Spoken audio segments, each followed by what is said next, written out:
At the first glance, it looks like a typical school where students and teachers are starting their day. But every morning, each person are hesitant to go in their school.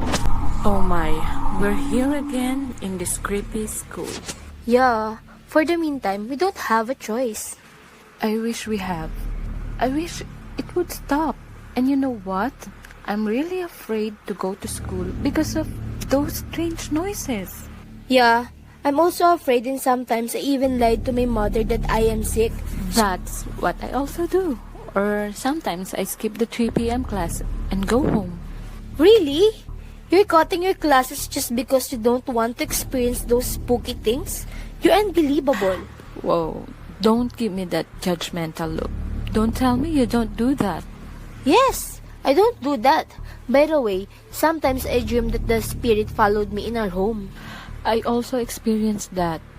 We're too stressed and afraid because of that evil spirit. I wish it would stop. Sometimes at the back of my mind, I was thinking that maybe I just finish the school semester and transfer to the another school. But you know what? I'm gonna miss you. I'm gonna miss you too. But I'm not gonna blame you on that because I'm also considering that idea. See? Because we're too stressed in our academics, and it also stressing me out that we can concentrate when our professor is lecturing our lesson. Yes, you're right. Come on, let's just go in our class. We just hope that this day is different. Are going to their respective classroom to attend their class. Some would assume that the event at the school were normal, but it is the opposite of the phenomena occur within the school that student and teacher often experience, and it starts completely around 3 o'clock in the afternoon.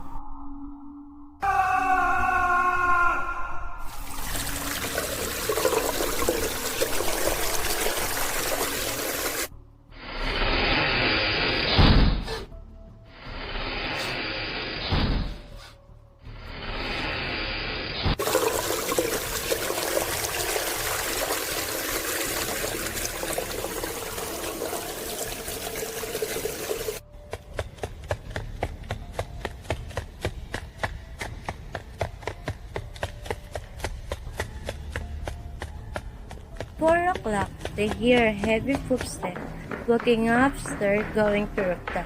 And there's a loud slamming of door. And the commotion are done because of the spooky event.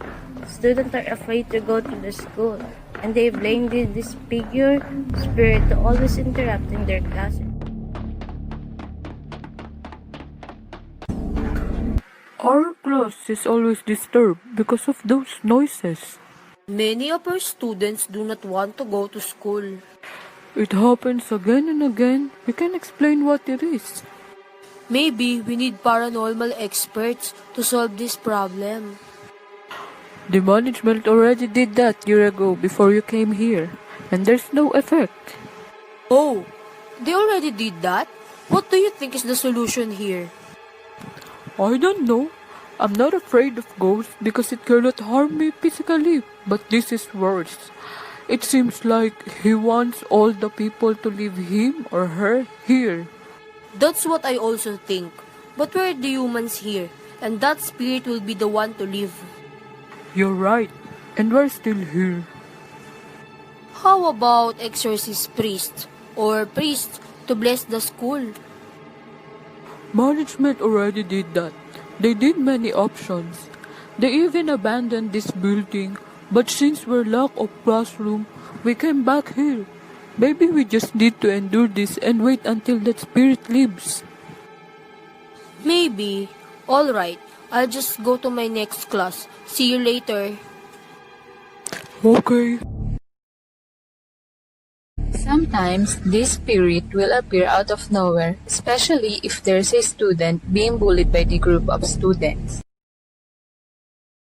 It looks like you're new here, huh? Do you have food there? Give me some. I don't have any food here. We are just wasting our time on that loser. Do you know what happens to nonsense people like you?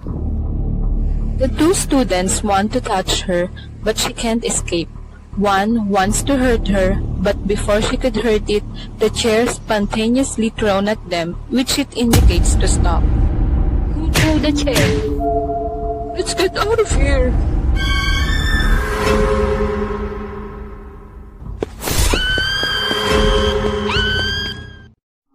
The girl was left inside the classroom and she's wondering what had happened earlier.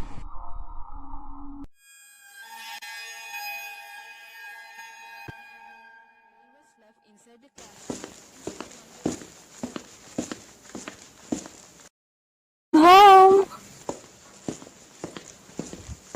Oh, how was your first day at school? Good, Dad. I'm glad that you can easily adjust. Bully's trying to harass her. Hey guys, look at the loser walking in the field. I have a plan. Let's cover her with dry water.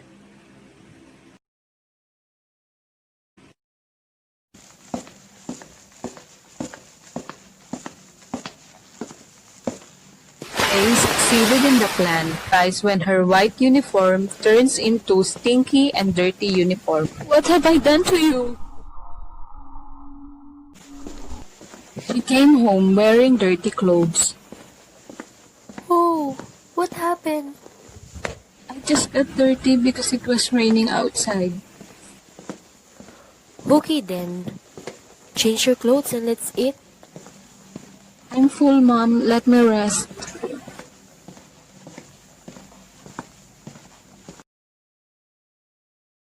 When she's entering the room, she suddenly cries. She could tell her parents how she felt. She lay down on her bed and fall asleep. The teddy bear are here to play. If you don't come play with us, then we will kill you.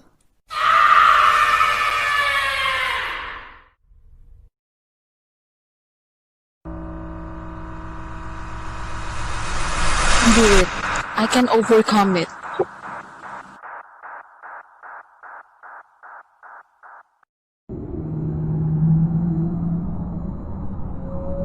Cassie avoids seeing her bullies so that she will not be hurt again. But suddenly, Are you avoiding us? yes, I don't like what you've done to me, all of you. Are you complaining? You want us to do something more? They continue to underestimate and threaten the girl. They do not know that a professor sees and hears it. Come with me to the office. I do not tolerate that kind of behavior. After explaining and hear different sides, she breathed a sigh of relief, expecting she can move without having hesitation and avoiding her bullies. But it was contrary to her expectations. It will make them even angrier. Bullies waited her in an occupied classroom, assuming they will negotiate. I do not want to suspend all of you, so I hope we can get along. We were embarrassed earlier. Then, you want us to be fine? Should we punish you for keeping quiet, huh? No, please.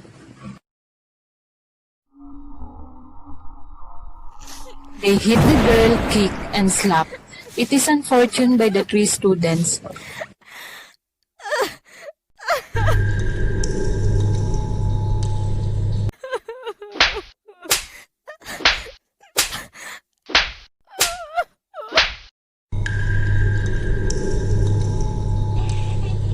Please, stop! Where are you going?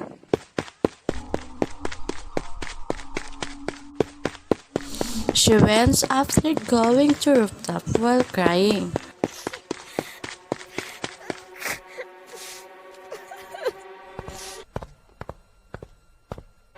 She locks the door and on the edge of the rooftop, she stands. I'm really sick of this life. I'm tired being targeted by them. I really hate that I'm weak. I should end this. When she was getting ready to jump, someone grabbed her back to the ground. You should not do this. You will regret it forever. Like how I regret it. Because I'm stuck in this place and nowhere to go. Who are you? Then he put his hands on her shoulder and there's a flash of light on her eyes. He saw Jeffrey as a student being bullied by his classmates because of his slim. He is a timid, low self-esteem student. He's always walking with his head down and he's avoiding eye contact with other people. He's afraid to see their pittiness on his situation. Why me? Why do I need to have this disability and look strange to other people? Am I like them? When he was in school, there's this group of bullies who throws paper on him when he's entering the room.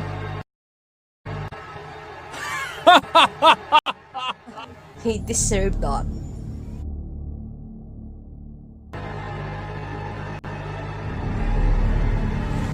The torment doesn't end. At lunch, when he was eating, his tables went stand up and leave when the bullies cornered him at his table.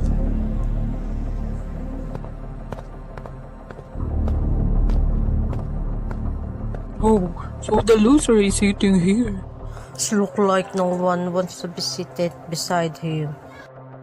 Of course, no one would want to be seated with him unless they also want to be a loser. The leader spit in his food and commanded Jeffrey to eat it.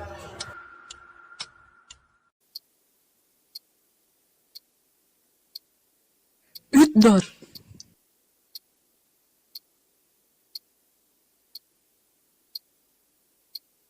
I said, eat that. He doesn't only experience it at school. Neighbors also ridicule and talk about him. He should rest in his house. I agree. He always looks sad.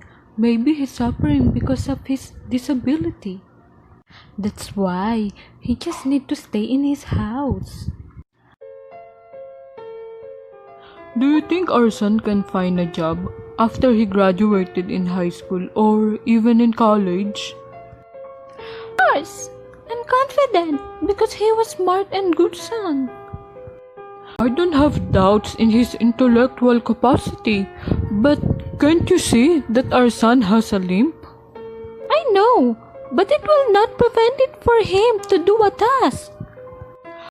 But maybe companies will be a little hesitant to hire him, especially in their generation, that the competition is tight. What is happening to you? What if your son will hear you? Just worry about it if that time will happen. For now, just focus on providing in our family. Okay, don't get mad.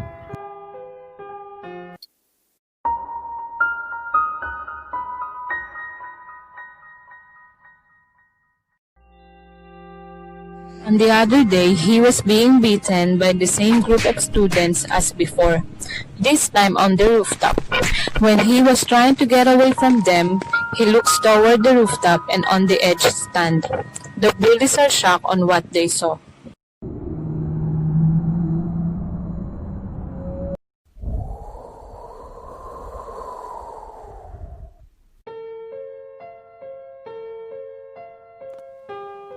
By this, no more suffering.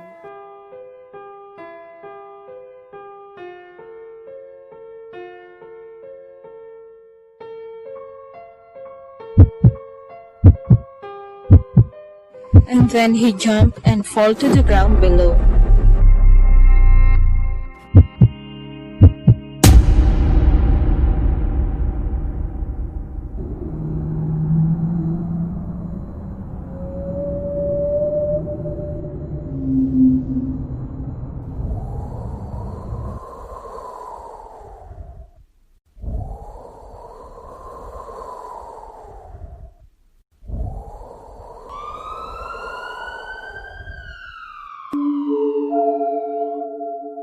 The girl cries for the tragedy experienced by Jeffrey. See? You should leave. This is not the solution to every hard time you experience. Why did you help me? Why me? I thought before that it will end my suffering, but it was wrong, and it gets worsened.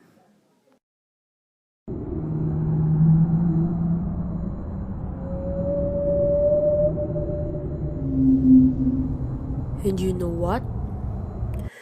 Every time I help other suicidal, bullied student like me, I see a peak of heaven opens up to me.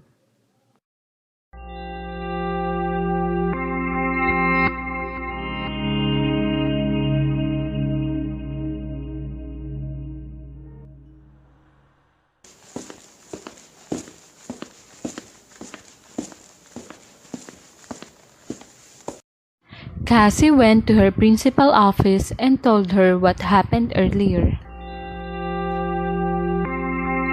Ma'am, I want to report to you the bullying I experienced with my classmates.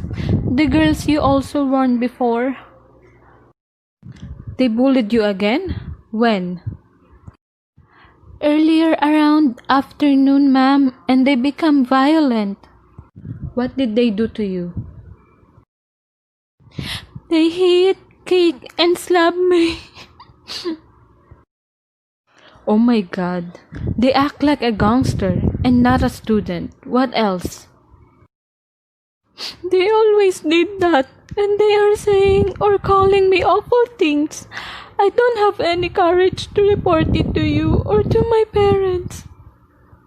It was a good thing that you said it to me now, because I can help.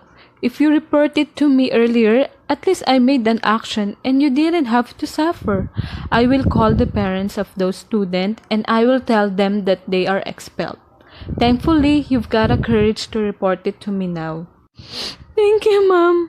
And I'm also thankful to that student who helped me to realize that it is better to seek help from the adults, to sort things out for me, and to not make a decision I will regret forever.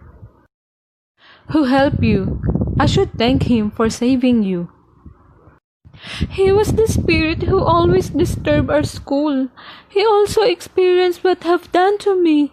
Unfortunately, he didn't get any help and he solved it in his own.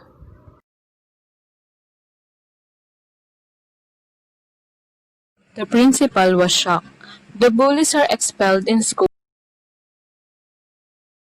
and the story of the spirit spread in their campus, and they offered a prayer for him.